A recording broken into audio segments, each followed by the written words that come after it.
Buenos días, vamos a comenzar la segunda sesión, la segunda parte de la mañana, más bien después del descanso que hemos tenido. Yo soy Maite Parejo, soy abogada de una de las especialidades o que me tengo que buscar. Si no, así mejor, quizás. Se oye igual, ¿no? Ah, de acuerdo, perfecto. Decía que soy abogada y que una de las materias que más trabajo, en las que más me he centrado, es en el ámbito de los derechos humanos. Actualmente copresido el Observatorio de Derechos Humanos del Colegio de la Abogacía de Madrid y tengo el honor de que me hayan invitado a moderar esta mesa. Muchas gracias por la invitación a Violeta, a Puri, al resto de organizadores de la Secretaría de Estado. Ya estuve el año pasado y lo disfrutamos mucho. Espero que a vosotros resulte igual de interesante que aquel, que tuvo muy buenos comentarios. Y estamos hablando en este curso de Derechos Humanos e Inteligencia Artificial, una convivencia posible. Se ha nombrado esta mañana, que está en este siglo, que es cuando se ha acuñado el término de la Cuarta Revolución Industrial, uno de los desarrollos tecnológicos que más impacto puede tener en la vida de todos nosotros es la inteligencia artificial.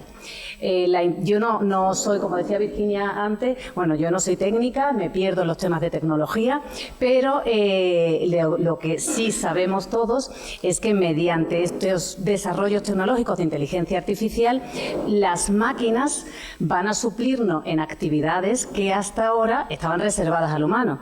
Hay como tres, quizás, notas que la definen, y es que con esta tecnología se simula el pensamiento humano, tanto para identificar y resolver problemas, y además tienen la capacidad autónoma de aprendizaje.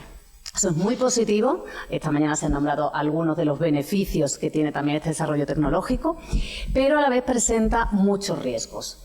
No cabe duda que si los humanos podemos y vulneramos en ocasiones los derechos humanos, pues las máquinas que nos simulen pueden y van a tener la misma capacidad. Y al final el impacto que tienen los derechos humanos es una responsabilidad de todos, de la comunidad internacional, de los estados, de la sociedad civil, y tenemos que ver o identificar, yo creo que entre todos, y que en eso está bien pensado, cuáles son los riesgos, cuáles son los retos principales, que es a lo que se va a dedicar esta mesa, y cómo los abordamos. Para esta labor tenemos tres ponentes de tres organizaciones importantes y con las que yo he tenido la suerte de tener mucha relación a lo largo de los años. Por una parte nos acompaña Ignacio González Vega, que lo tenemos ahí en la esquina. Él es magistrado, ingresó en la carrera judicial en el año 1991. Ha estado destinado como juez y luego como magistrado en varios sitios, actualmente en la Audiencia Provincial de Madrid.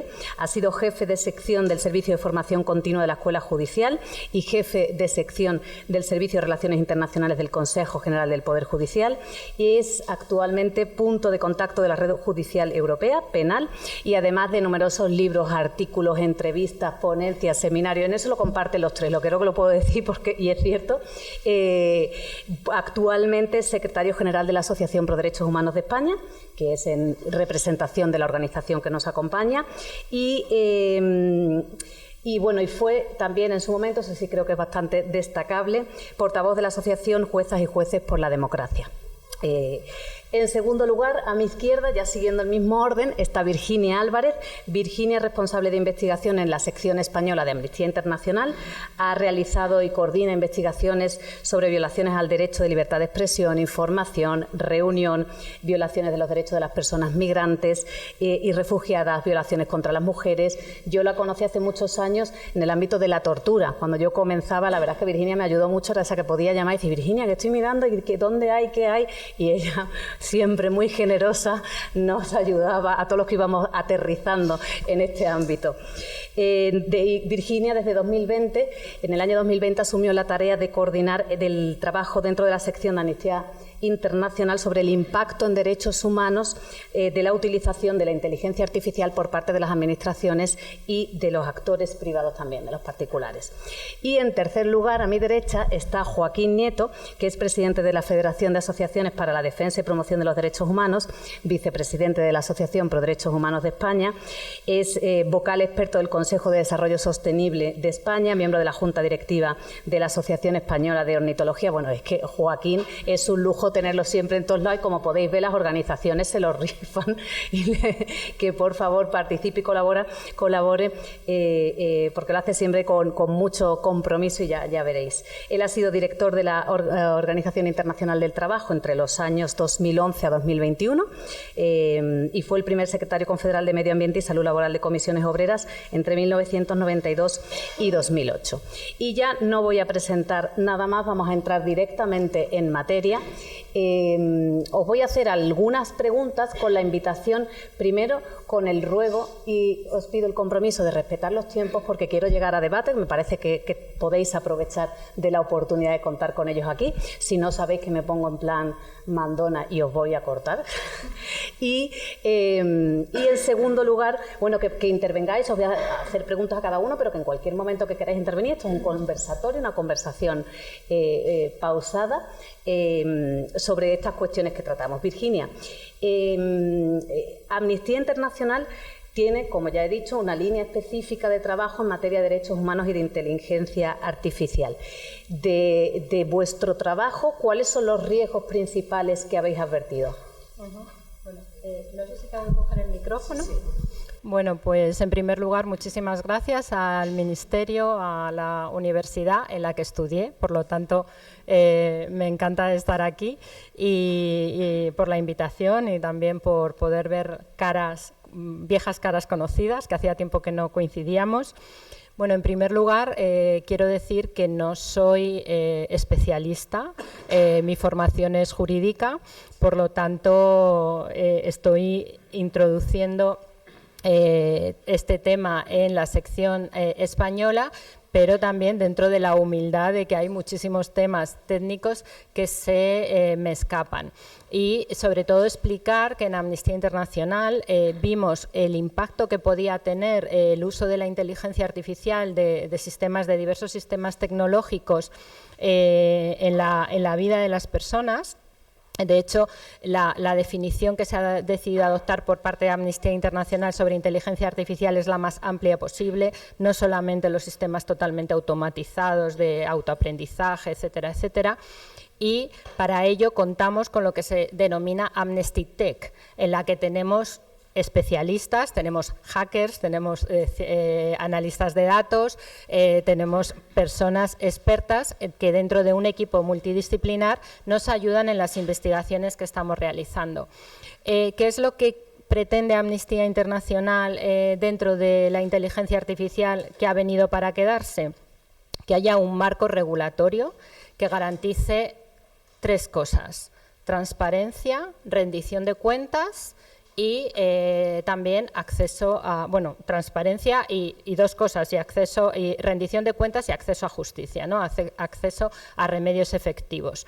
Eso es nuestra principal petición y luego además, que ya iremos un poquito después, también consideramos que no vale todo en la inteligencia artificial. Debe haber inteligencia artificial que debe ser prohibida, que no debe ser utilizada, porque esta mañana estábamos oyendo, ¿no?, como que es un campo abierto que hay que regular, pero al que casi no hay que poner límites. No, desde Amnistía Internacional consideramos que hay inteligencia artificial que por su impacto en derechos no puede ser utilizada, y estamos hablando de vigilancia masiva ilícita o el famoso caso Pegasus, que ha sido utilizado por el gobierno español, o otro tipo de sistemas. ¿En qué nos hemos centrado en Amnistía Internacional para ver violaciones de derechos humanos? Tanto en el ámbito público como en el ámbito privado, en las grandes tecnológicas. Por ejemplo, una investigación, por empezar por este último, una investigación conducida por Naciones Unidas concluyó sin ningún lugar a dudas que Meta, Facebook en aquella época tuvo un papel muy relevante en el genocidio, en las violaciones de derechos humanos que se cometieron contra la minoría rohingya en Myanmar. Funcionó como una caja de resonancia y lo que buscaba era todo este incremento de discursos de odio, presentándolos como infrahumanos para precisamente conseguir más engagement, ¿no? Entonces ahí sí que hay una clara responsabilidad, según Naciones Unidas, por parte de Meta en este caso, en lo que ocurrió. Amnistía está haciendo también bastantes investigaciones dentro del sector público que está cada vez más utilizando la inteligencia artificial en la toma de decisiones en derechos que nos afectan.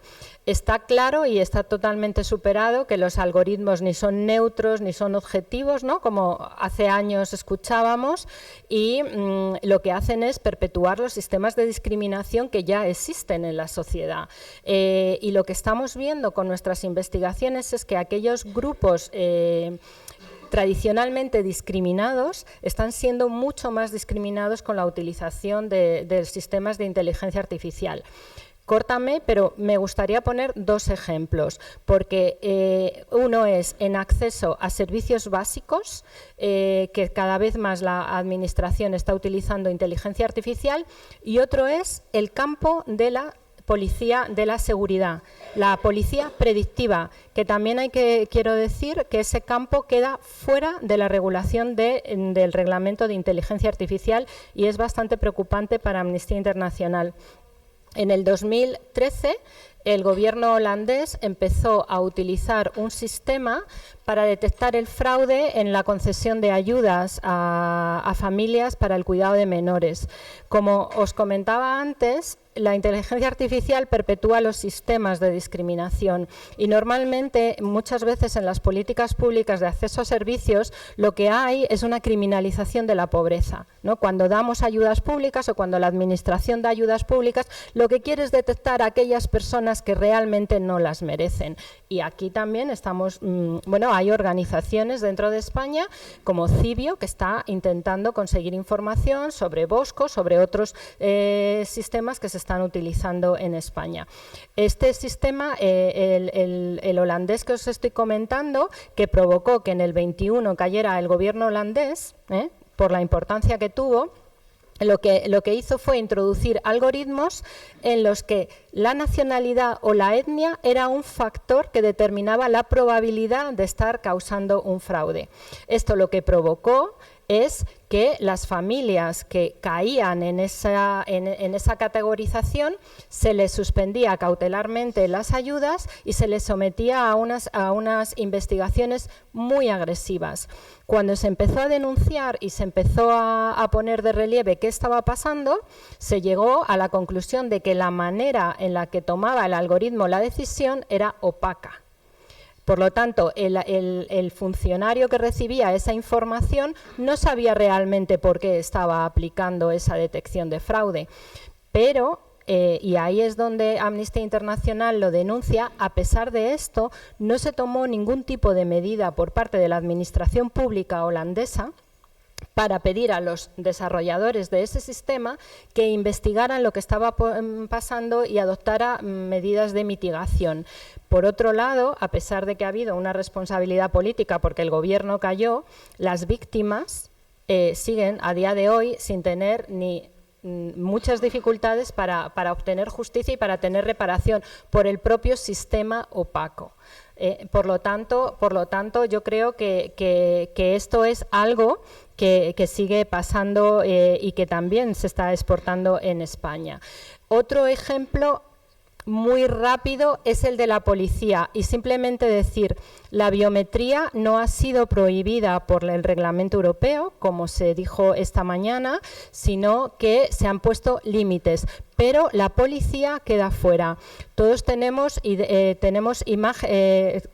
conocimiento de todas las campañas que se han hecho en Estados Unidos con todas las detecciones erróneas por parte de la policía, ¿no?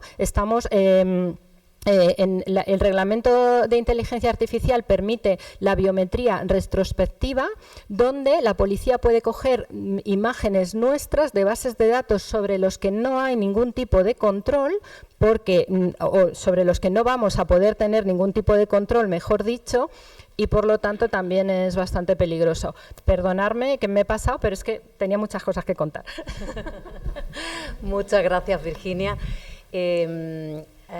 Ignacio, bueno, Virginia nos ha dado muchos ejemplos concretos que da para reflexionar y que seguro que luego surgen más preguntas en el debate sobre policía predictiva, el acceso a servicios básicos, o sea, hay determinados ámbitos en los que los riesgos que se han materializado, ¿no? Parece. Por tu parte, Ignacio, yo quería preguntarte a ti, ¿qué riesgo ves en el ámbito del Poder Judicial? Bueno, pues nada, buenos días a todas y a todos. Antes de nada, en el capítulo de agradecimientos al Ministerio siempre tengo que mirarlo, de Presidencia, Justicia y Relaciones con las Cortes, a la Universidad Complutense de Madrid, que no es mi universidad, yo soy de la Universidad de Oviedo, y después a Puri y a Violeta, por la invitación. Bueno, yo me voy a referir en el campo de la inteligencia artificial, del cual estas charlas sirven sobre todo para autoformarse, y autoformarse en un ámbito que es el que llevo pues desde más de 30 años, que es el ámbito del Poder Judicial y más concretamente en el orden penal.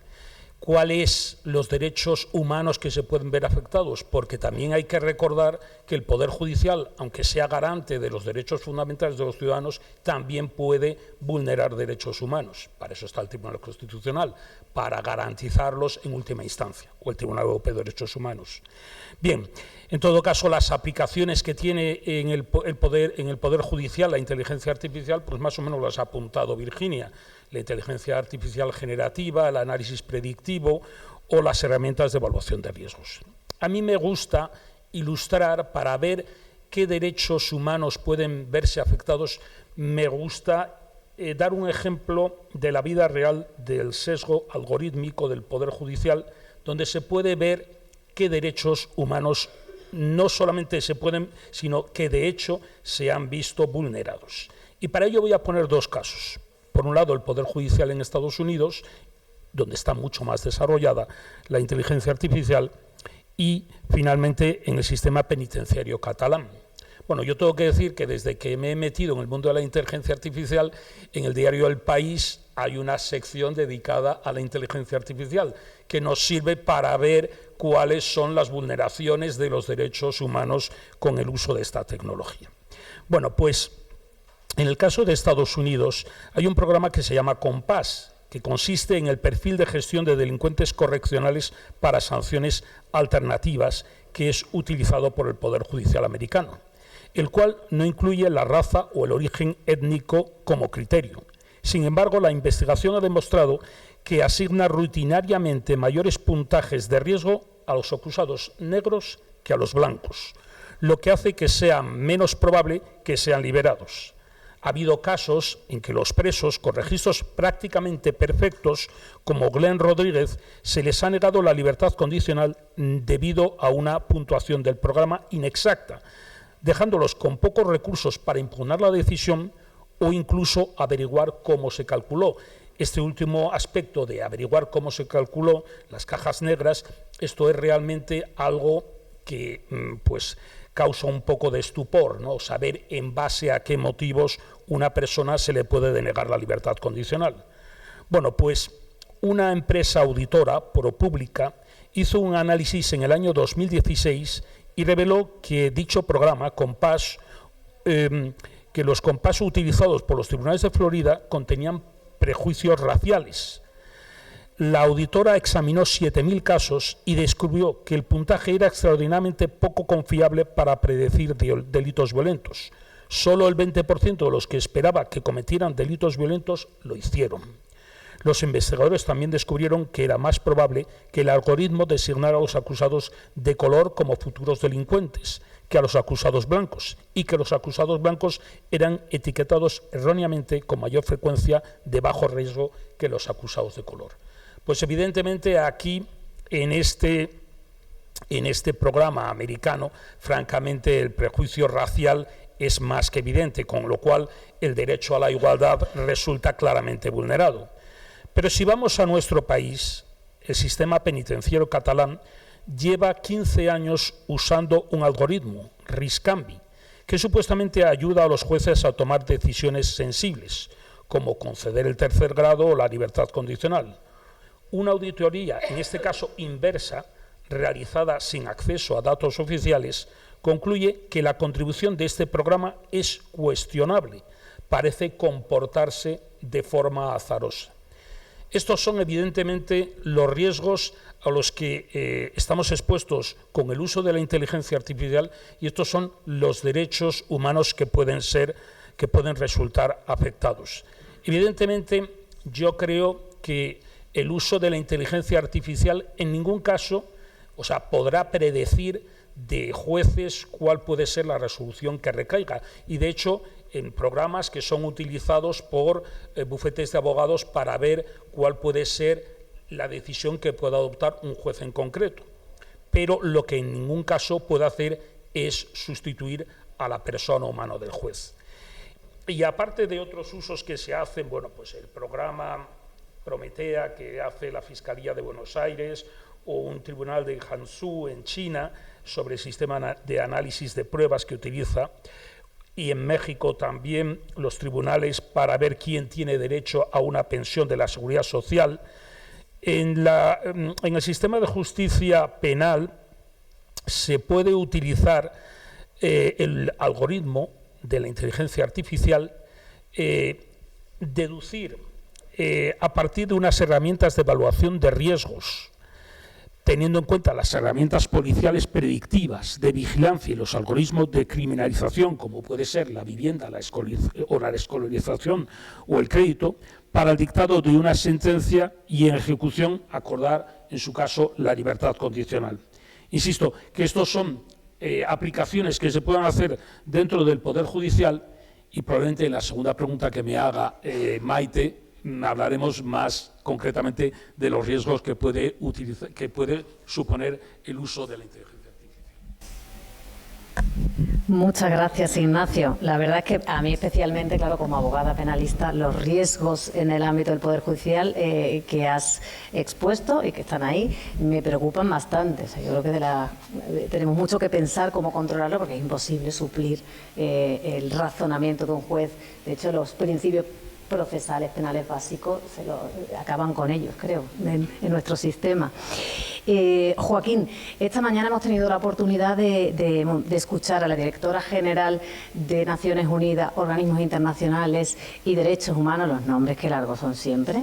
Ella nos ha estado, entre otras cuestiones, nos ha mencionado distintos instrumentos regulatorios que tenemos, el Convenio Marco, la Ley de la Unión Europea, la UNESCO, lo que tenemos o lo que hay o las iniciativas en el ámbito de Naciones Unidas.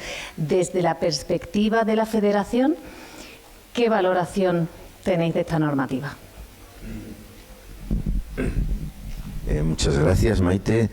Permitidme que haga un primer agradecimiento y reconocimiento a los organizadores de este curso, al Ministerio, a la Secretaría de Estado, a Purificación Causa Pie, y lo que hay detrás de la organización de este curso, como bien explicaba la directora del curso, que es el segundo plan de derechos humanos y el compromiso con los derechos humanos. Como muy bien ha explicado, este plan se recupera ahora porque desde 2012, qué casualidad, no existía ningún compromiso, ningún plan, ninguna estrategia sobre derechos humanos. Entonces, mis felicitaciones por ese compromiso con los derechos humanos que la Administración o el Gobierno actual de España estáis asumiendo, y el compromiso de la Federación de colaborar en la aplicación de ese plan de desarrollo de derechos humanos, y por eso nuestra presencia aquí. Bueno, la Federación, ¿qué es la Federación?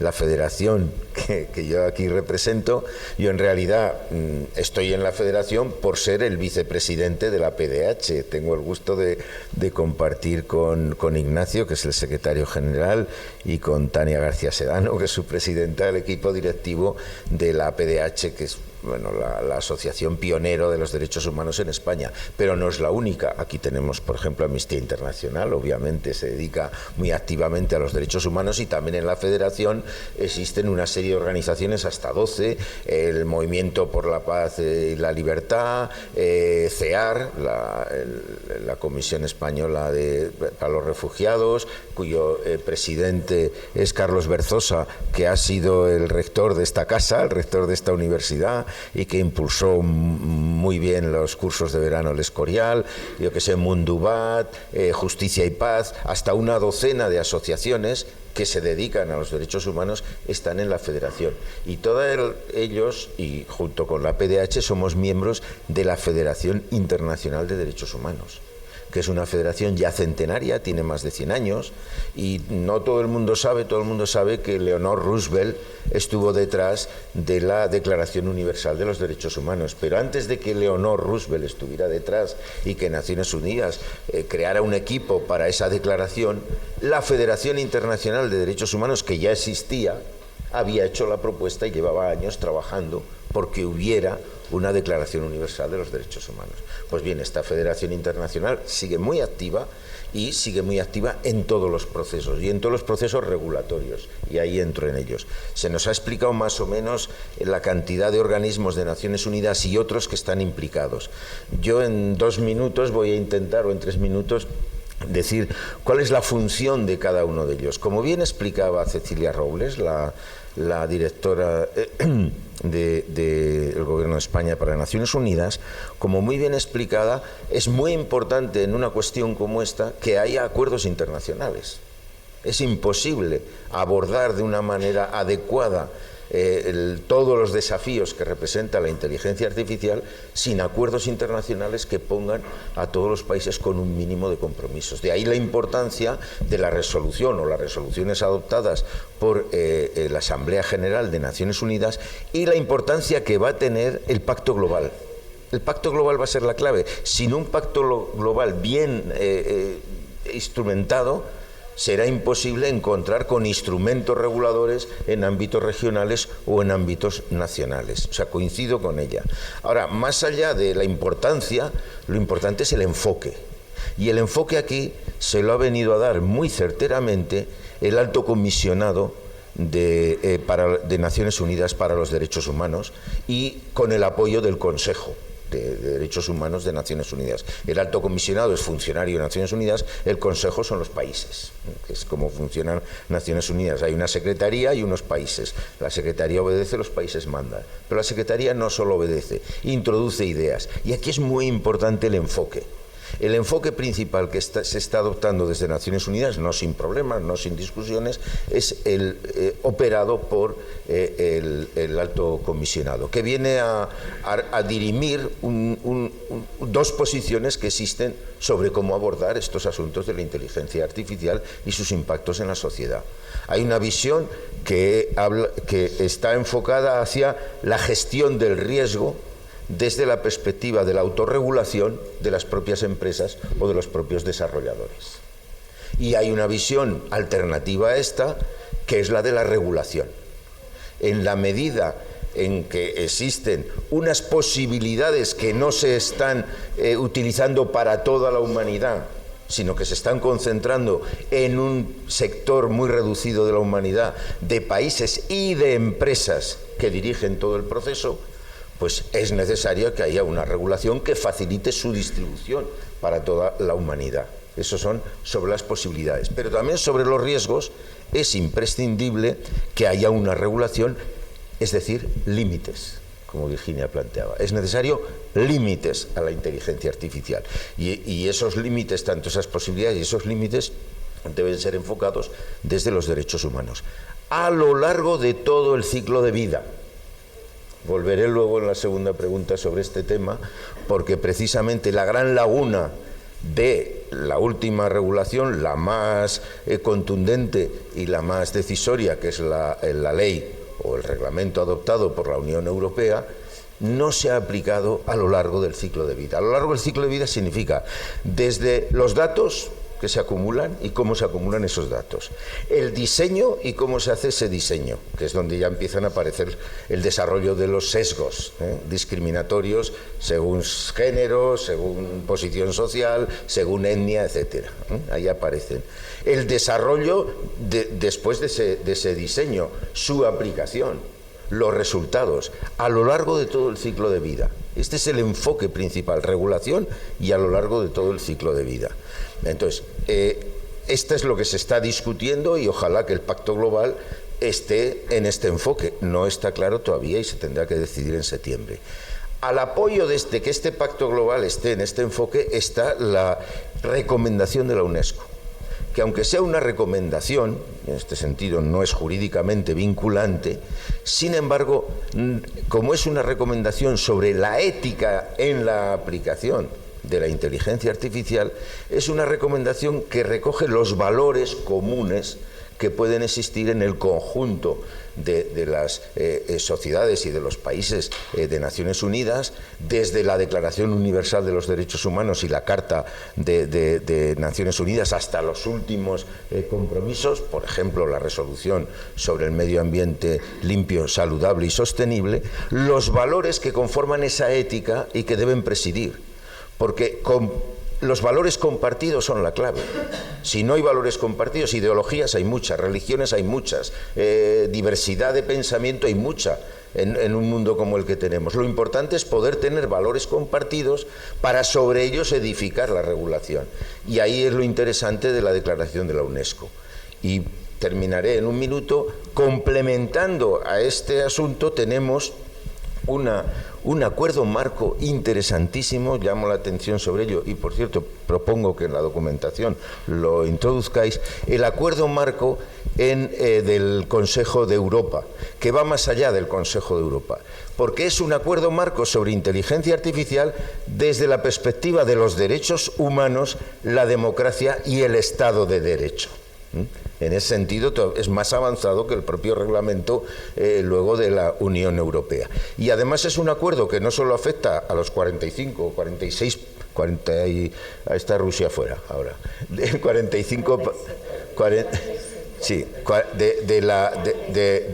del Consejo de Europa, con lo que eso implica y con los instrumentos que tiene el Consejo de Europa, como el Tribunal, que es un instrumento vinculante importante, sino también que han participado en su elaboración países desde Estados Unidos, Canadá, Australia, Japón y una serie de países latinoamericanos, Argentina, México, Uruguay.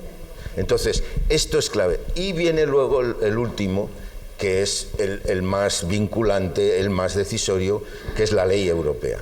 ¿Qué le pasa a la ley europea? Luego vamos a abordar de ella. El problema, y ahí vamos a acabar, el problema de la ley europea es que no se ha hecho siguiendo ese planteamiento desde Naciones Unidas del ciclo de vida, sino que se ha hecho más desde una perspectiva de gestión de riesgo. Riesgo mínimo, riesgo alto y riesgo inadmisible. Pero sería necesario complementarlo con otra visión de la que podemos hablar después. Muchas gracias, Joaquín. Continuamos después con esas ideas. Bueno, ya nos han ido saliendo muchas cuestiones, muchos riesgos concretos, retos concretos y quizás posibles soluciones. Creo que además a lo largo de toda la mañana se ha utilizado mucho la palabra consenso, acuerdo, o sea, pacto global. También acuerdo la necesidad de que el acuerdo y los acuerdos sean supranacionales y haya normativa a nivel internacional. Límites, prohibiciones, que decía Virginia también. Y Joaquín ha dicho ahora, cuando has citado y destacabas la importancia que tiene el convenio marco, hablabas de, claro, la base de nuestro sistema, los derechos humanos, la democracia y el Estado de Derecho. Es esencial. Al hilo de eso, Ignacio, ¿qué riesgos o cómo afecta o impacta la inteligencia artificial precisamente en derechos humanos, democracia y Estado de Derecho? Muchas gracias. Bueno, antes de nada decir a la organización que si en la documentación me parecería importante, porque en el kit de herramientas judiciales de la UNESCO del año 2022, creo que es la última versión, sí que se recoge, es un documento muy completo, que se recogen cuestiones tan variadas como el uso de la inteligencia artificial en el Poder Judicial o el tema de la ética en la inteligencia artificial o el tema también de inteligencia artificial y derechos humanos, que es precisamente el que nos tiene aquí. Referido al Poder Judicial y vistos los riesgos que hay para la aplicación, sobre todo la cuestión es, la pregunta que está latiendo es si la inteligencia artificial puede sustituir al juez humano. Y yo creo que, vistos los riesgos que hay en el uso de la inteligencia artificial, esto pasa como con las nuevas tecnologías, pueden facilitar el trabajo, pero en modo alguno pueden sustituir a los seres humanos al frente del trabajo. Y prueba de ello es que, utilizando un algoritmo de inteligencia artificial creado por investigadores de la Universidad Católica de Lovaina, de Sheffield y de Pensilvania, bueno, pues se han anticipado las sentencias del Tribunal Europeo de Derechos Humanos con una precisión del 79%. Hay que decir que es una precisión muy importante. Pero el director del estudio señala que no vemos que la inteligencia artificial reemplace a jueces o abogados, pero creemos que resultaría útil para identificar rápidamente patrones en casos en que conducen a dichos resultados. Y también puede ser una herramienta valiosa para resaltar qué casos tienen más posibilidades de constituir violaciones del Convenio Europeo de Derechos Humanos. Pues bien, yo creo que, vistos los riesgos que yo había expuesto antes, tanto en el análisis predictivo, la inteligencia artificial generativa o en las herramientas de evaluación de riesgo, donde hay casos de vulneración clara de los derechos humanos, creo que es fundamental que, sin perjuicio de que ello pueda facilitar el trabajo a los operadores jurídicos, es fundamental que dichos operadores no deleguen en la inteligencia artificial parte de su trabajo, sino que sirva también para ejercer un control por los propios seres humanos. En este caso, los jueces, creo que me resulta muy difícil que un sistema tecnológico pueda reemplazar apreciaciones como en el propio juicio oral, me refiero en el caso penal, ver las expresiones, el lenguaje no gestual de los testigos para poder valorar la prueba, para poder valorar el testimonio de las partes, incluso en la valoración probatoria, la declaración que pueda hacer el acusado, ¿no?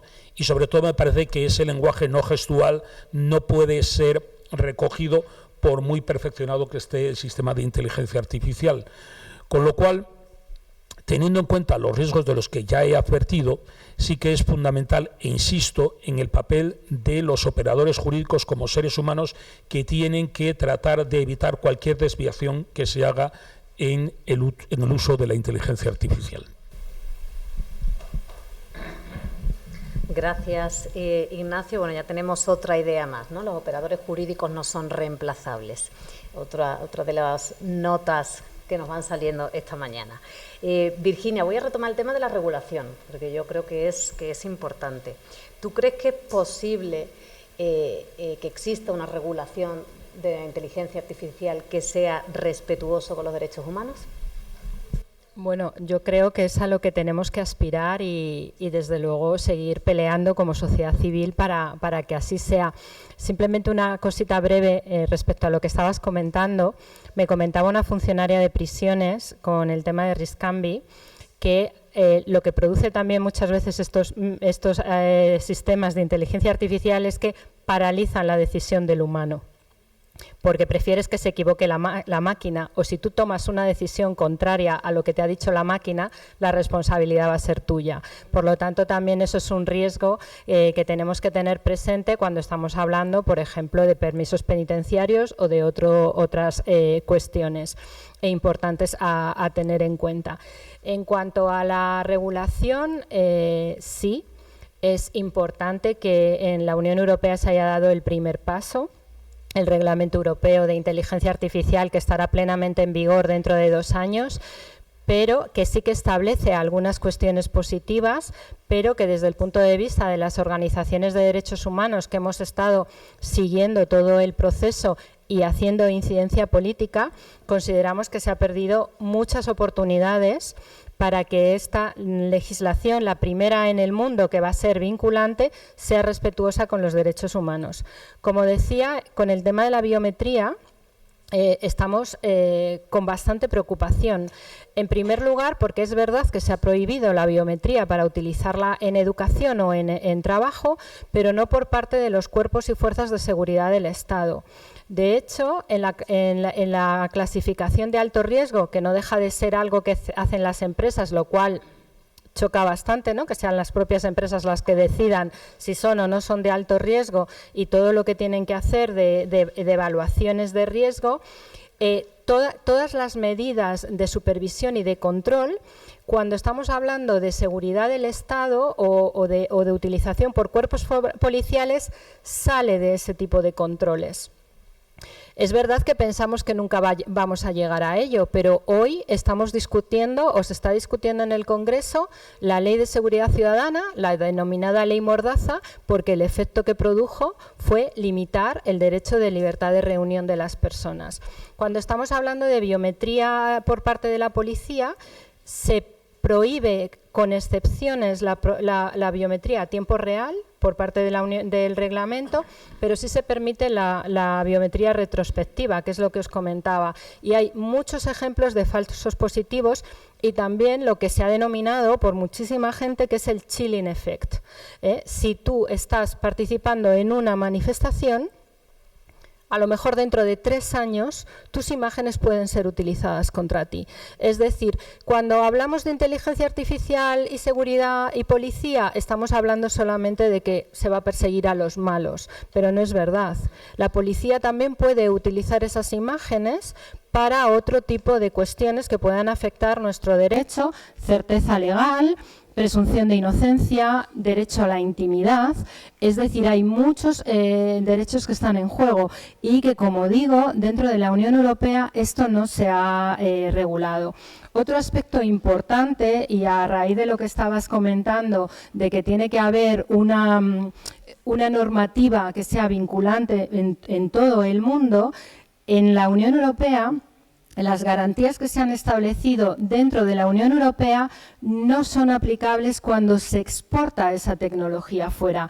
Es decir, la Unión Europea no permite ciertas violaciones de derechos humanos en Europa por parte de desarrolladores europeos, pero sí permite que esos desarrolladores europeos puedan vender esa tecnología que puede vulnerar derechos en terceros países, lo cual también es algo que estamos denunciando. Como final a esto, no nos olvidemos cómo está utilizando Israel la biometría, la inteligencia artificial contra la población palestina. En Cisjordania y en Jerusalén ocupado les está totalmente controlando a través de biometría, lo que les impide participar en su vida pública, y también los está convirtiendo en objetivo de guerra en Gaza. Por lo tanto, estamos hablando de una tecnología que tiene mucha potencialidad dañina, y por eso yo iba y ya acabo con esto, a que también dentro de la inteligencia artificial tenemos que hacer el test que se hace en todo: necesidad, proporcionalidad y fin legítimo. Si esos fines no se cumplen, esa inteligencia artificial debería ser prohibida o muy, muy limitada. Necesidad y interés o fin legítimo. Gracias, Virginia. Bueno, una lluvia de nuevas ideas, ¿no? Me quedo con algunas para que en el debate, si queréis, reflexionemos sobre ellas. El papel de las empresas, que espero que Joaquín nos diga algo más, porque sé que es un tema que le preocupa y que trabaja mucho. El riesgo de que se paralicen las decisiones de las personas que prefieran no asumir la responsabilidad, me parece muy importante. Y, como siempre, las dos velocidades en normativa y en garantía de derechos. Me parece que aquí, una vez más, en el ámbito de la inteligencia artificial no se está regulando a nivel europeo de forma adecuada. No se acaba de entender que los derechos humanos son universales y que no puedo permitir una vulneración en terceros países y aquí dentro no, pero en esas circunstancias estamos. Joaquín, yo quiero, va a ser la última pregunta para que tengamos tiempo para el debate, y yo quiero preguntarte algo más filosófico, aunque tú luego contestes o añadas sobre lo que han dicho los compañeros también de la mesa, lo que te apetezca. ¿Por qué los derechos humanos, parece obvio, pero por qué los derechos humanos deben de estar en el centro de la discusión cuando hablamos de inteligencia artificial? Sí, buena pregunta, y es importante responderla. Es importante tener claro que necesitamos una medida de valores comunes sobre los cuales aplicar luego las regulaciones. Y los derechos humanos están ahí, desde el 45 con la Carta de Naciones Unidas, desde el 48 con la Declaración Universal de los Derechos Humanos, desde el 66 con los pactos mundiales sobre los derechos cívicos y políticos o los derechos económicos, sociales y culturales, hasta el 22 con, vuelvo a repetir, la resolución sobre el medio ambiente seguro, saludable y sostenible. Y ahí tenemos derechos de poblaciones indígenas, de mujeres, de infancia. Tenemos todo recopilado. Y son acuerdos internacionales y acuerdos vinculantes. Entonces, por lo tanto, tenemos una medida, pero además es una medida extraordinaria. Es la mejor medida que podemos tener si miramos la inteligencia artificial como una tecnología que debe estar al servicio del bienestar humano y de la convivencia, que es al fin y al cabo lo que dirige nuestra acción pública. Entonces los derechos humanos es la mejor de las medidas, tanto para impulsar el acceso al desarrollo tecnológico y al uso de la inteligencia artificial por parte de todas las poblaciones de los países del norte, del sur y de todo tipo de población, cosa que hoy no existe. Hay que tener en cuenta que la apropiación de la inteligencia artificial está muy concentrada, como está concentrado el poder. Si se ha concentrado el poder económico, y en los 30 últimos años más que antes, e incluso las nuevas tecnologías han ayudado, y la digitalización, a la concentración del poder económico, también esa concentración y no distribución de el acceso no solo al uso último de la inteligencia artificial, que podría darse, por ejemplo, con todas las posibilidades de conexión de la que nos hablaba la secretaria de Estado. Pero claro, la cuestión no está ahí, solamente está, como decíamos, en todo el ciclo de vida, desde el diseño de qué y para qué.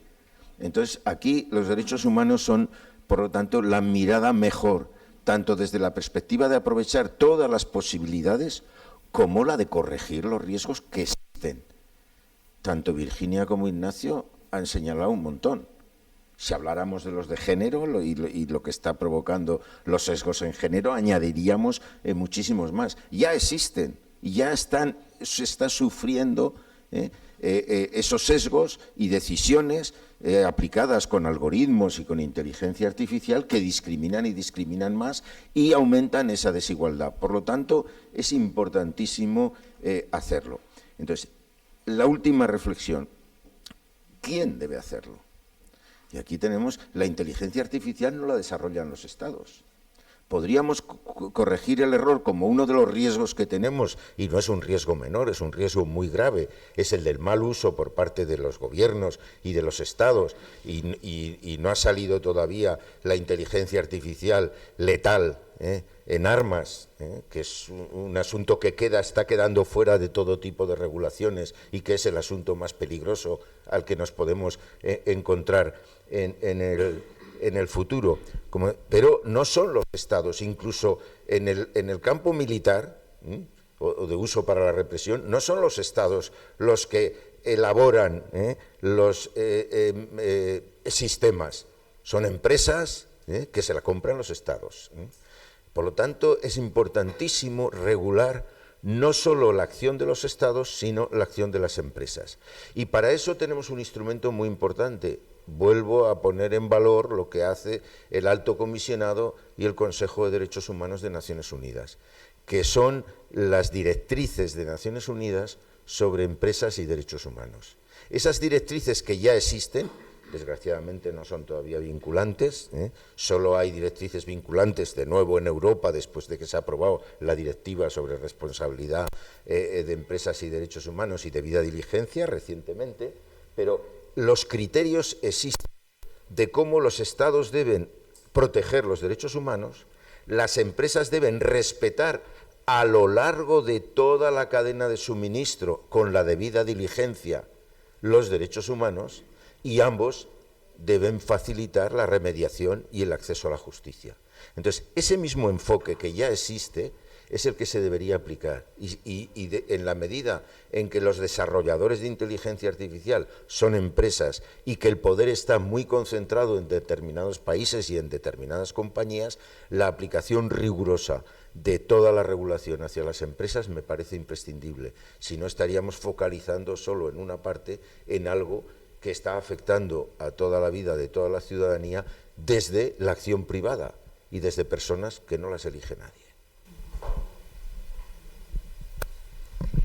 Muchas gracias, Joaquín. Bueno, y ahora sí hemos logrado, creo que nos quedan, si no me equivoco, Violeta, si no me corriges, creo que unos 15 minutos.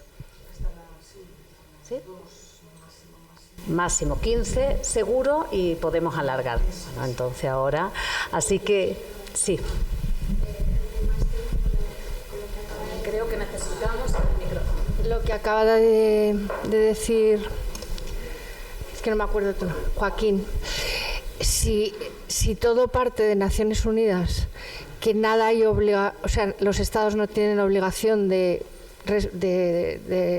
respetar estas normas y las empresas no tienen ninguna penalización, y si lo canalizamos por Naciones Unidas no van a tener penalización en usar esto como les dé la gana, porque la vía son recomendaciones que se hacen, pero luego los estados, las empresas pueden tenerlas, o sea, ser conscientes de ellas, pero no hay penalización, o sea, las van a usar como les plazca y ganen un beneficio constante con esto.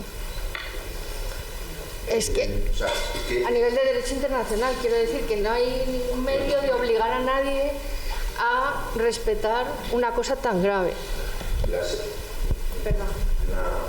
La directora general ha dicho algo esta mañana, algo cuestionable, cuando ha dicho: las únicas decisiones vinculantes del sistema de Naciones Unidas son las que decide el Consejo de Seguridad. No.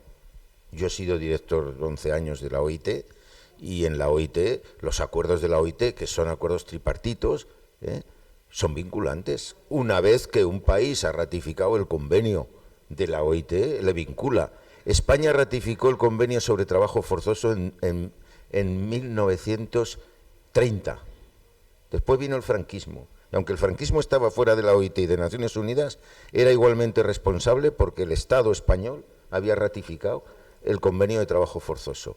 Y podría habérsele pedido cuentas, que otra cosa es que demasiado tarde se están haciendo las cosas, se le podía haber pedido cuentas por el trabajo forzoso que se obligó, porque como Estado estaba obligado. O sea, hay más, hay cada vez el convenio de cambio climático es un convenio vinculante. Luego está el desarrollo del convenio, que hará que unas cosas sean más vinculantes que otras. Entonces, o sea, que Naciones Unidas no decide nada vinculante, no es cierto. Naciones Unidas tiene decisiones que son vinculantes y decisiones que no las son. Pero incluso hablando de las que no las son, es condición necesaria aunque no suficiente. No es posible una regulación mundial sin llegar a un acuerdo de valores a nivel mundial. No es posible sin llegar a un acuerdo de sistemas, de cómo producir, o de tener, como bien se ha explicado, un organismo científico, técnico y científico que vaya haciendo seguimiento, como existe en el caso de cambio climático que conocemos, el panel intergubernamental sobre cambio climático, que es un organismo científico clave que nadie puede discutir para la toma de decisiones. Pues aquí es lo mismo. Ahora, es una condición necesaria, pero no suficiente. Para que sea suficiente serán necesarias regulaciones regionales, de ahí lo importante que es el acuerdo que ha salido, la ley o el reglamento, que es una disposición de aplicación directa, por lo tanto una ley de la Unión Europea sobre inteligencia artificial, y tendrá que haber acuerdos nacionales, como España ahora tendrá que transponer la directiva sobre empresas, derechos humanos y debida diligencia, y en esa transposición de la directiva, por ejemplo, tendrá que incorporar los aspectos de inteligencia artificial que aparecen en el reglamento. Esta es más o menos la arquitectura del asunto. ¿Basta con que Naciones Unidas haga decisiones maravillosas? No. Pero sin esas decisiones maravillosas de Naciones Unidas no habrá acuerdos regionales y no habrá leyes nacionales de verdad avanzadas y que supongan algo, sobre todo, que es de impacto mundial. Y sobre todo el acuerdo Europa, y porque países que no están en la Unión Europea y en el Consejo tienen igualmente que cumplirlo. Y el Consejo de Europa, como digo, es sobre derechos humanos. El acuerdo del Consejo de Europa es sobre inteligencia artificial, derechos humanos, democracia y Estado de Derecho, ¿no? Entonces, bueno, sobre eso hay que hacer. Es verdad que las arquitecturas internacionales, incluso las regionales, son difíciles, pero a veces son más difíciles las nacionales. Muchos de los avances que ha hecho España en los últimos 30 años los ha hecho porque existían acuerdos europeos que han obligado a España a hacerlo. O sea, que tampoco pensemos que cuanto más abajo es el ámbito de acuerdo, más efectivo es. A veces las cosas son un poco más complejas y, en fin. Sí. ¿Queréis primero añadir algo a este?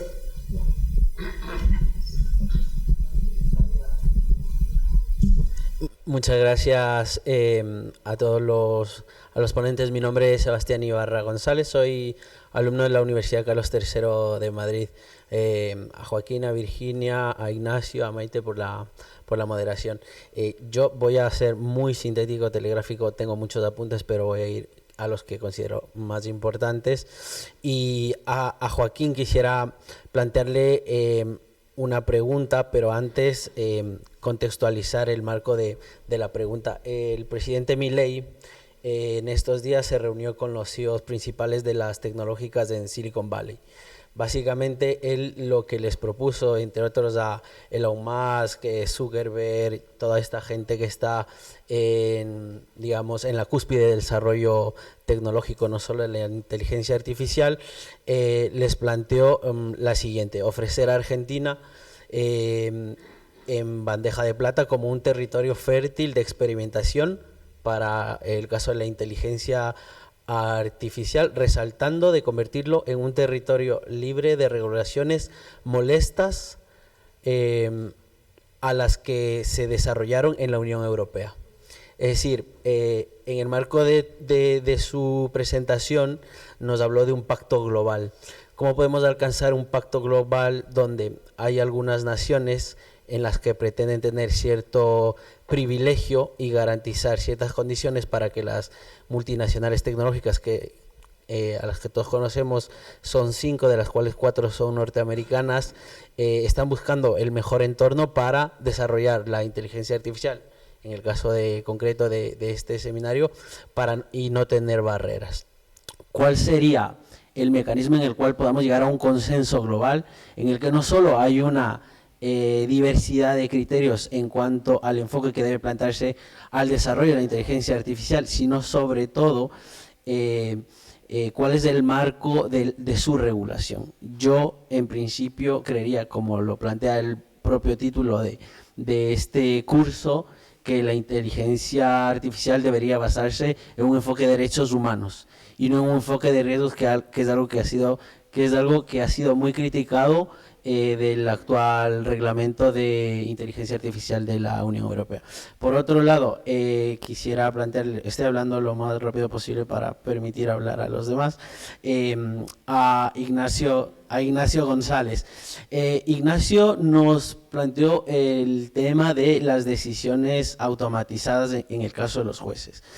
Y la pregunta es, Ignacio, ¿no crees que el Reglamento General de Protección de Datos, en el artículo 22, cuando habla de que no se pueden tomar decisiones, que los algoritmos o la tecnología no puede tomar decisiones automatizadas que afecten derechos subjetivos, ya es de alguna manera una herramienta que nos permite protegernos a los ciudadanos frente al desarrollo de algoritmos que utilizan inteligencia artificial, en el caso concreto de una potencial sustitución de los algoritmos a los jueces?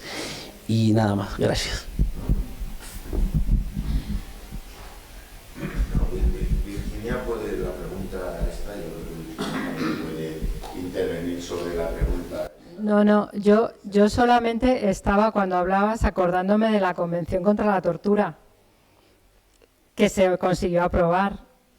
Entonces, es muy difícil, pero dentro de lo que estabas hablando, y aun cuando, y se hizo, y fue firmada y ratificada por países que torturaban. Por lo tanto, hubo muchísimo trabajo, pero yo creo que no hay que aspirar al máximo, ¿no? Si partimos ya por lo menos por parte de Amnistía, sí que estamos empujando que haya un marco regulatorio internacional, porque es la única salida. Pero vamos, cuando estabas hablando me estaba acordando de aquello, ¿no? Yo hablo mucho, Ignacio, contesta tú, luego ya... Bueno, a propósito de la pregunta que le formulaban a Joaquín, yo he escuchado, hablando de la inteligencia artificial, el reverso es la idiotez natural, ¿no? Y es verdad que precisamente el país que se ha ofrecido como campo de pruebas para hacer todo esto de las grandes tecnológicas, evidentemente un régimen ultraliberal que precisamente lo que busca es eliminar cualquier tipo de regulación. Con lo cual, bueno, en fin, ya de hecho se desprecian conceptos como el de la solidaridad social o el de la justicia distributiva, pues yo creo que ya de por sí responde bastante, ¿no?, a esa pregunta. El problema está en que, claro, no habrá consenso a nivel internacional. Bueno, esperemos que haya el mayor consenso posible, porque eso supondrá que los regímenes tipo Milei tendrán menos implantación en otros países, tanto de América Latina como a nivel global. Y en relación con la inteligencia artificial y a propósito de la sustitución por el juez como ser humano, bueno, es verdad el Reglamento de Protección de Datos, pero yo simplemente recojo lo que se habla en la UNESCO, de ese riesgo que tienen las personas, y en este caso los jueces, de delegar sus decisiones, sea por comodidad o por lo que sea, delegar sus decisiones en la inteligencia artificial. Y ya hemos visto cuáles son los riesgos que afectan indudablemente a los derechos humanos. Por eso, vamos a ver, una cosa es evidentemente la normativa que trata de prevenir de esos riesgos y otra cosa es evidentemente el riesgo en sí. Y prueba de ello es que hay muchos casos en ese kit de herramientas judiciales, que me parece un documento muy completo, donde se exponen casos de claros sesgos de género, raciales, donde yo creo que no hay un control preciso por parte de los operadores jurídicos para evitar esas disfunciones. Pero insisto, existe una normativa que trata de prevenir el riesgo, pero aún así no lo logra. Joaquín. Cuando en el año 19 se constituyó la OIT, después de una guerra terrible, la llamada Primera Guerra Mundial, que había dejado decenas de millones de muertos en los campos de batalla y otros tantos, como consecuencias de la guerra, los países que constituyeron la OIT decidieron hacerlo por una razón, que era: no puede haber paz mundial duradera sin justicia social. Eso es lo que reza en el preámbulo de la Constitución de la OIT. Y esto es una verdad en el año 19 del siglo pasado y es una verdad en el año 24 del siglo XXI. Claro que hoy en día hay una disputa enorme, y buena parte de los problemas que tenemos tienen que ver con esa disputa sobre el multilateralismo, y que hay una cierta crisis del multilateralismo en la medida en que determinadas ideologías e incluso determinados actores políticos con relevancia, que acaban siendo presidentes de sus gobiernos, y gobiernos tan importantes como puede ser Argentina, como pudo ser en su momento Brasil o como pudo ser Estados Unidos. Pudimos ver en una Asamblea General de Naciones Unidas donde tanto el presidente Trump como Bolsonaro iban a hacer un discurso antiglobalista y nacionalista, allí mismo, delante de todos, reflejando esa crisis del multilateralismo que existe y que es verdad y que es grave.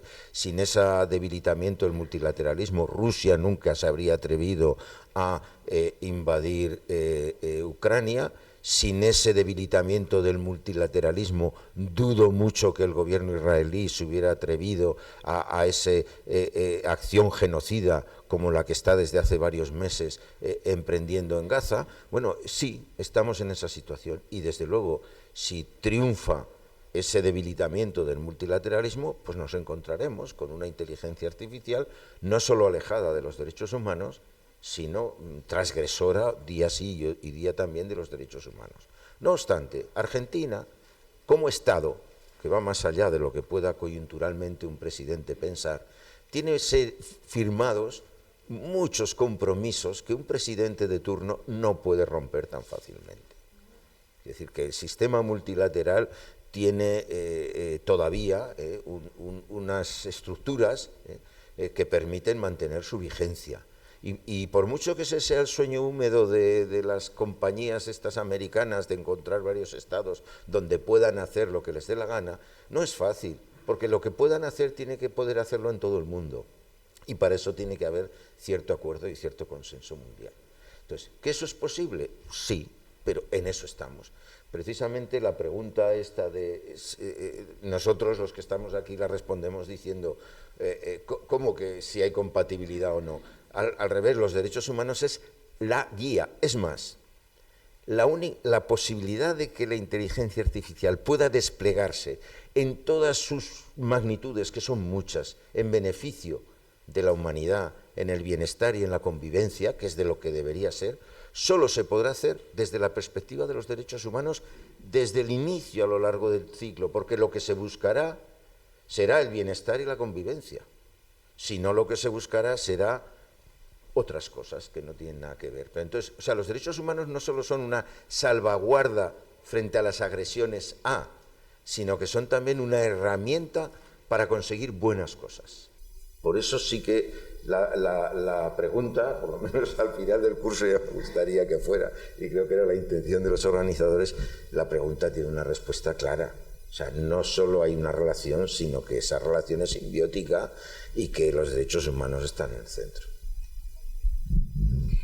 Voy a añadir brevemente a esta reflexión que comparto con los compañeros la opinión, pero pensemos en el sistema internacional de protección de los derechos humanos.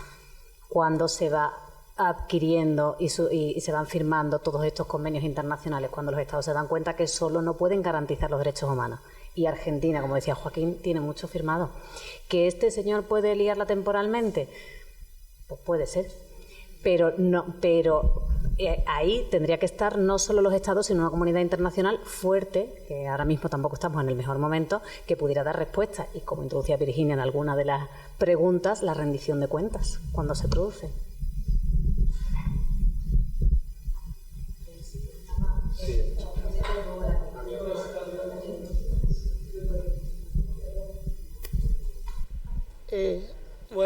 Buenos días. Una pregunta rápida y va dirigida a don Ignacio González en relación con el uso por parte del Poder Judicial.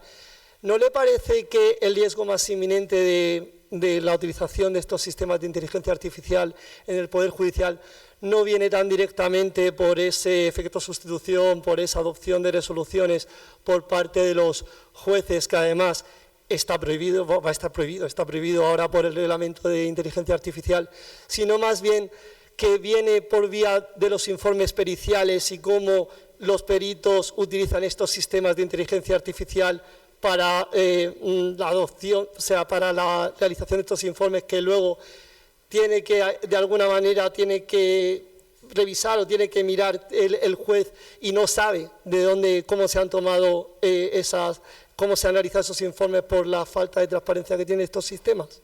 Esa es la pregunta.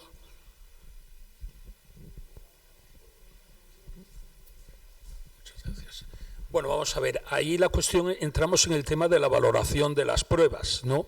Y en el tema de la valoración de las pruebas, cuando se aporta una pericial en el juicio oral, evidentemente las partes, tanto acusadoras como de la defensa, interrogarán sobre las fuentes en las cuales se basa dicho informe pericial. Digo, en el sentido de que puede ser impugnado por alguna de las partes porque sea una información opaca, no se sepa realmente en qué se basa, ¿no?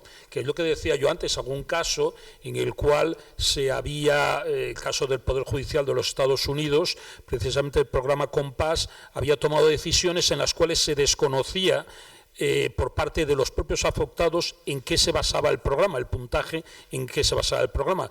Pues yo creo que esto es una cuestión como cualquier otro informe pericial o cualquier otro medio de prueba del que se sirvan las partes en el acto del juicio oral, pues realmente eso no solamente depende del juez, sino que está a disposición de las partes, sean acusadoras o de la defensa, en investigar o en cuestionar la fiabilidad de esos informes periciales.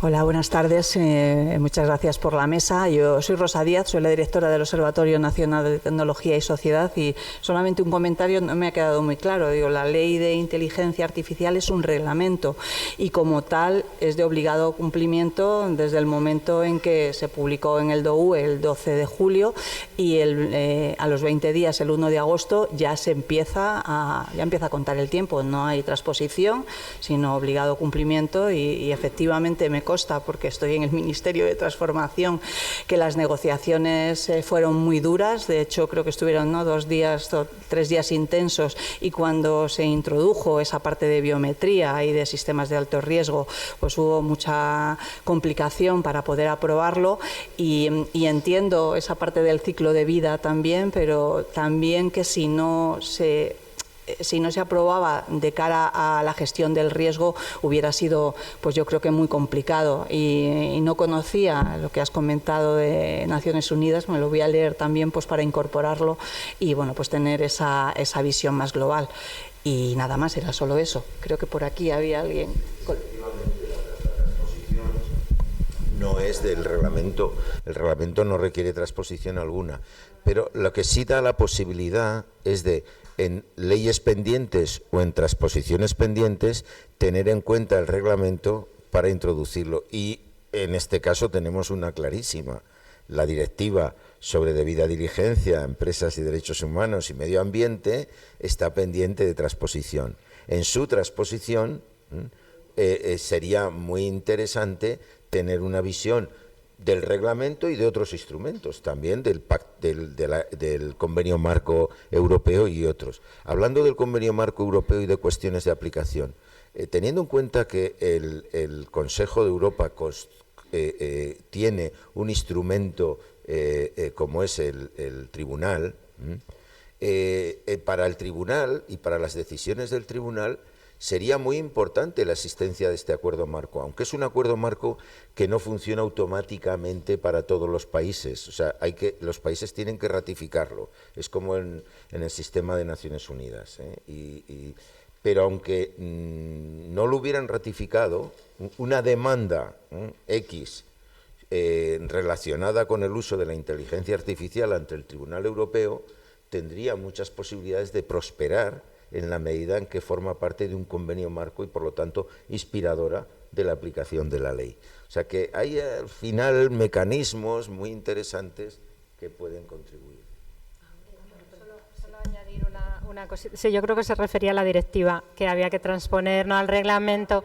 De todas maneras, y ya que veo que hay personas representantes del Gobierno entre el público, el reglamento establece los mínimos. Hay margen de mejora y espero que el Gobierno español, bueno, pues dentro de ese margen de mejora, intente aplicar los máximos estándares de derechos humanos. Buena petición, Virginia.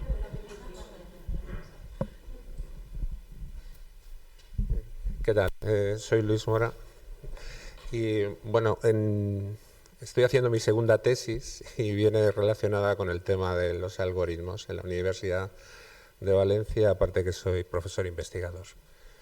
Quería aclarar una cosa sobre el tema del COMPAS.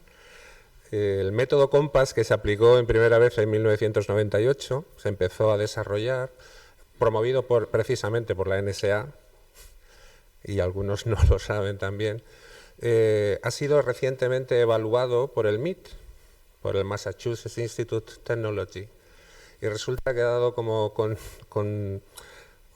conocimiento que existe más riesgo de error en las decisiones judiciales tomadas por los seres humanos que por el mismo sistema COMPAS, evitando los sesgos. y los sesgos están matizados, pero claro, la variable era que la incidencia en la raza negra era más alta independientemente del sesgo que se matizaba tanto en el COMPAS como no en el COMPAS. Entonces el MIS ha desarrollado ese criterio. Hay que tener en cuenta que un algoritmo es más complejo. Los algoritmos son métodos que alguno puede decir, el algoritmo aprende solo. Dice, no, son los humanos los que introducen los datos. Evidentemente son los humanos. Pero hay una fase en la cual el ser humano que introduce los datos pierde el control. Tengo la suerte de tener una persona que es un ingeniero informático en mi familia, le preguntaba cosas y él me lo decía, dice, no tengo ni idea. Llega a un punto en el cual él aprende solo y nosotros perdemos el control. Y sobre ese control es el desarrollo que está un poco en el aire, esa caja negra que hablaba usted y que me parece muy correcto. Simplemente esa matización, quería hacerlo del COMPAS porque el estudio del MIT es muy significativo. Dice, no, hay más errores humanos que en la propia tecnología, pero los sesgos son los mismos. Gracias.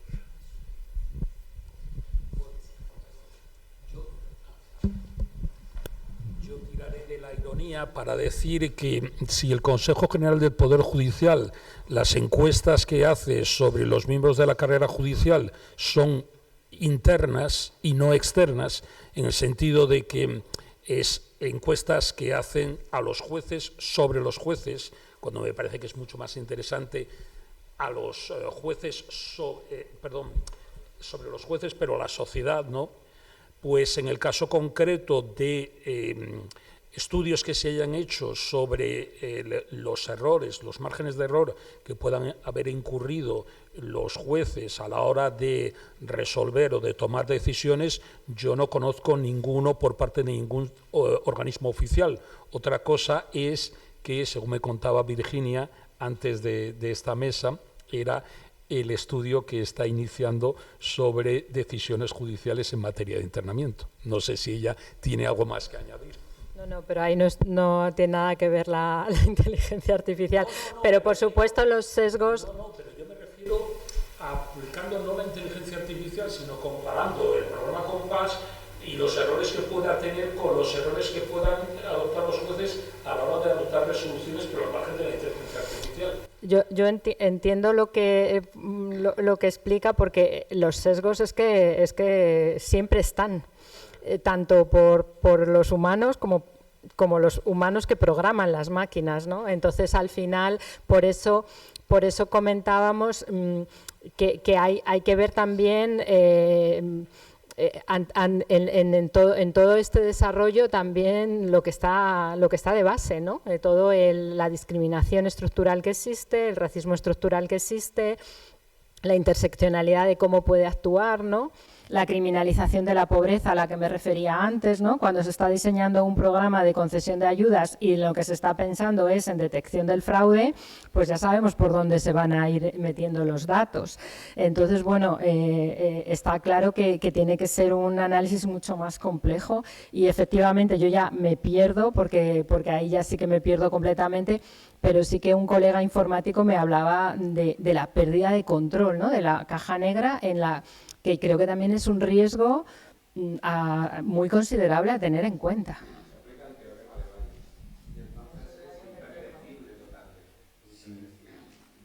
Si se utilizara, claro, aquí con este tema de las ayudas y los controles y el uso de la inteligencia artificial, ¿no?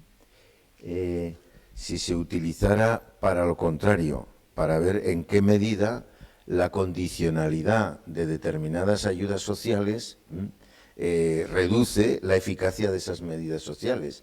Y si utilizara inteligencia artificial y si utilizara todas las nuevas tecnologías, que yo creo que el resultado sería espectacular, porque todos los estudios que se han hecho sin inteligencia artificial muestran claramente la ineficacia de la condicionalidad de las ayudas y cómo las ayudas directas son mucho más eficaces que las condicionadas. Entonces, ¿a dónde voy? Si hiciéramos las cosas desde la perspectiva de los derechos humanos, utilizaríamos la inteligencia artificial para no hacer tonterías y no tomar decisiones como estas decisiones que se toman de la condicionalidad de las ayudas, que se toman sobre todo por prejuicios respecto a esa población a la que quieres ayudar, o por evitar pues las críticas facilonas y populistas que pueda haber a la concesión de esas ayudas, pero no se toman en función de la eficacia o no de la ayuda pública. ¿Cómo lo ves eso? No, que se utilizara para lo bueno, o sea, como digo, ¿cómo utilizar para lo bueno? Es que yo creo que es precisamente el debate, ¿no? Y a lo que íbamos antes, hay que pensar para qué queremos la inteligencia o para qué queremos usar la inteligencia artificial y para qué queremos automatizar o agilizar ciertos sistemas. Por supuesto, si al final es eso. Yo recordaba en unas jornadas que estuve y justo sobre el programa de Holanda me llamaba mucho la atención porque una de las investigadoras que había estudiado ese, no de Amnistía, de otra organización, comentaba que en Holanda está tan metido dentro de su mentalidad que la mujer, cuando tiene un hijo, trabaja parcialmente, renuncia a su trabajo, que cuando tú te encuentras una mujer migrante que por motivos económicos no puede renunciar a una jornada completa, pues eso ya es un tic de mala madre, porque ¿qué madre no renuncia? Entonces estamos en todo ese, ¿no? Ahí ¿qué pasa? No hay interseccionalidad, no hay un enfoque de discriminación, ¿no? Entonces, claro, es complicado, pero yo creo que hay que ir a la base, ¿no? de para qué queremos esa inteligencia artificial. ¿Hay alguna pregunta más? ¿Alguna intervención más? Bueno, como habéis visto, de todas formas, salvo ahora al final, no hemos tocado el tema de la discriminación y tampoco el de los sesgos de género, que Joaquín citó en una de sus intervenciones un pelín, porque vais a tener esta tarde una mesa sobre los efectos discriminatorios y mañana hay otra hablando desde la perspectiva de género. Es la única razón, no porque son esenciales los dos temas por los que no se ha abordado un poquito en profundidad. Si no hay más preguntas, yo creo que entonces son casi las 2 minutos faltan según mi reloj. Os agradezco enormemente vuestras intervenciones, participaciones, la atención que habéis prestado. Agradezco sobre todo a los 3 ponentes estupendos lo fácil que me lo han hecho. Da gusto, como veis ya ellos van salvo con el tiempo un pelín, el resto lo hacen todos solo y no necesitan a nadie más aquí. Así que, y gracias nuevamente a los organizadores por darnos a todos estas oportunidades. Hasta luego.